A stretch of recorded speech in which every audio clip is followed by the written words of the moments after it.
Wow.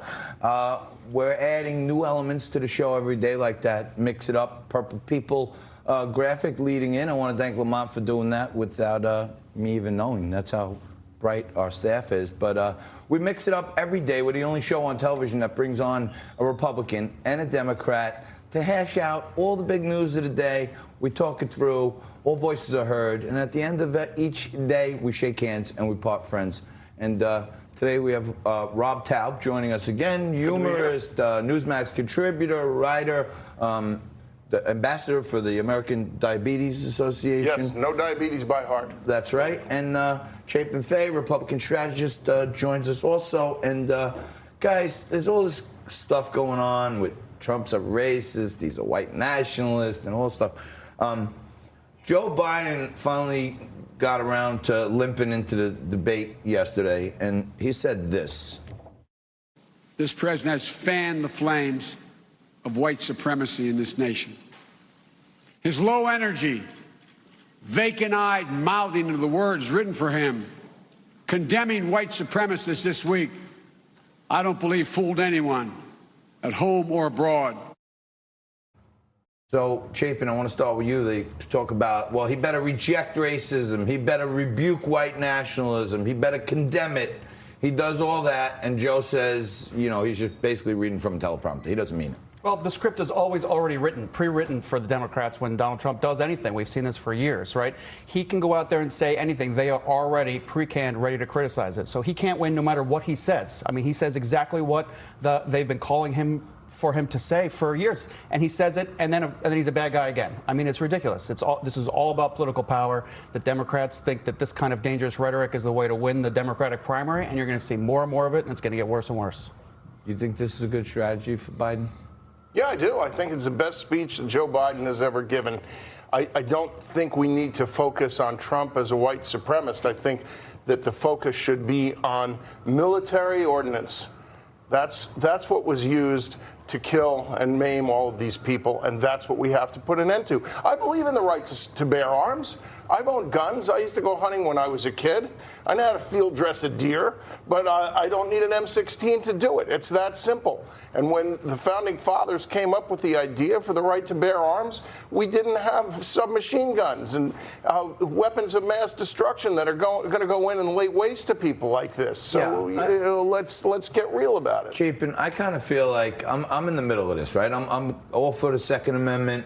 I think the people, you know, are there. It doesn't say they have a right to bear arms. It says that their right should not be infringed on by the government, meaning it was there basically to prevent a tyrannical government of taking over the people's rights.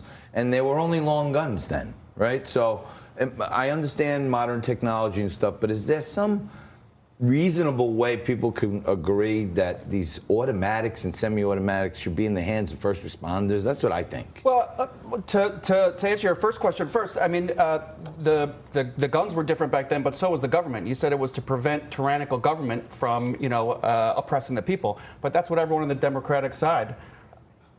That's what we want. That's what the Democrats are doing. Is they want socialism. They want the government to take over everything and oppress people. So I would say that that's also different from when the founders were in office, or founders. Well, you're speaking for some Democrats, Chapin, not me. Well, that's true. But I was going to say, you know, there are a lot of sensible things we should do. There's a comprehensive list of things to address the gun violence we see in this country. But Democrats are not interested in that. He and I can have that conversation with you right now. But that's not what Joe Biden wants to do. He wants to call the president a racist. If someone says maybe there should be, you know, more protection in schools, the Twitter mob comes after them and shouts them down and says, you know, you're a crazy gun nut racist. Should we have guns in schools?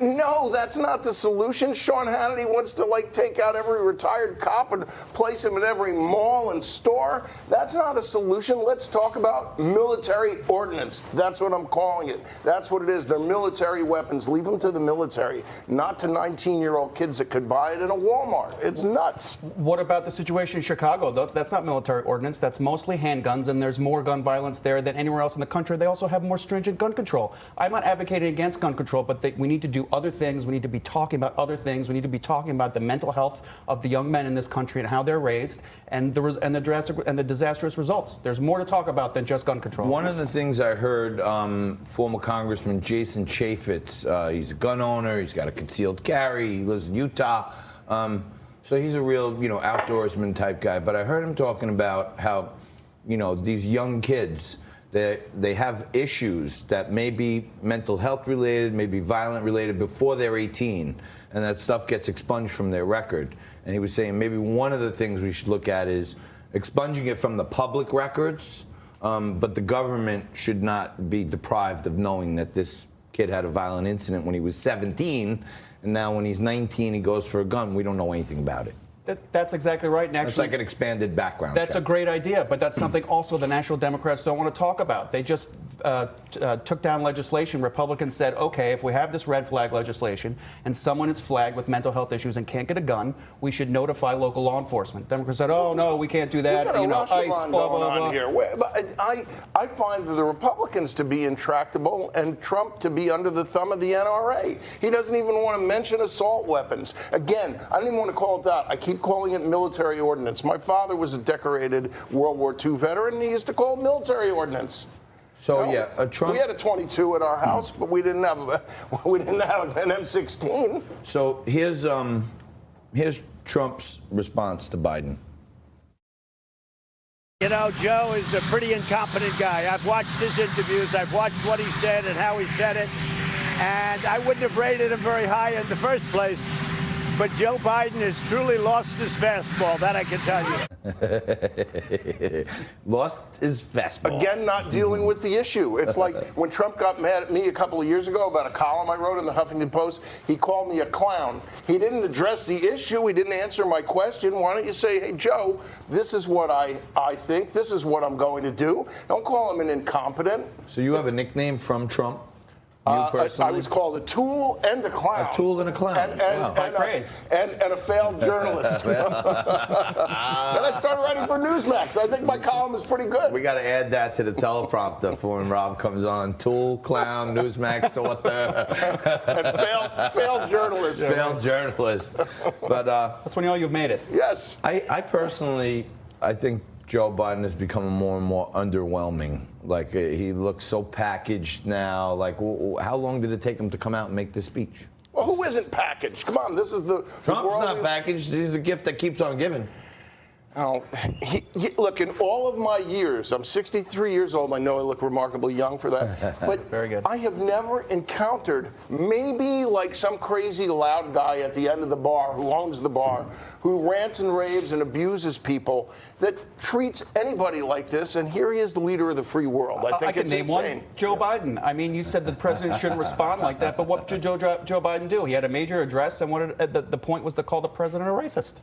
I mean, come on, that solves nothing. That's the left is not interested in solving your problems. They're interested in divisive rhetoric to make things worse and scare the heck out of everyone so that one of them can become the nominee to take on Donald Trump. They're all trying to gain their audience, but I believe that it was Trump that called El Paso one of the most dangerous places in the country when it is absolutely not. It's not a crime-ridden hellhole, but he painted that picture. And that demagoguery is why people call him a white supremacist, because he goes after minorities and small groups of individuals that are going to have a tough time defending themselves. All right, but we're going to keep these guys with us. And this is what you get on Newsmax TV, a place where we can have a discussion.